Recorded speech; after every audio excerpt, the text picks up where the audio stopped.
कोई भी योजना हम बनाते हैं, उसमें सुरक्षा के मापदंड होते हैं।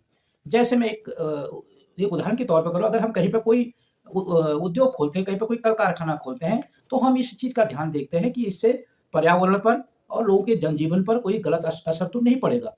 हमारे जो ये वो प्राकृतिक संसाधन हैं, उन पर इसका असर तो नहीं पड़ेगा। अगर असर पड़ता है, तो इन चीज़ों का भी ध्यान दिया जाता है। जैसे उसके वाटर पॉल्यूशन का तो देखा जाता है, एयर पॉल्यूशन देखा जाता है और साउंड पॉल्यूशन देखा जाता है और साथ-साथ लोगों के स्वास्थ्य पर उसके असर को भी देखा जाता है। परंतु उत्तराखंड में जो मेन चीज़ है जल, जंगल, ज़मीन। तो उत्तराखंड में जो भी योजनाएँ बनती हैं, उनमें इन तीनों की सेहत पर, वहाँ के जनजीवन के साथ-साथ वहाँ की ज़मीन के, वहाँ के जंगल के, वहाँ के पानी की सेहत पर उसका क्या फ़र्क पड़ेगा या हिमालय की सेहत पर उसका क्या फ़र्क पड़ेगा, इसका भी अध्ययन करना, इस पर भी ध्यान रखना ज़रूरी था। परंतु उत्तराखंड में जो 23 साल में विकास हुआ, इन चीज़ों का कतई ध्यान नहीं दिया गया।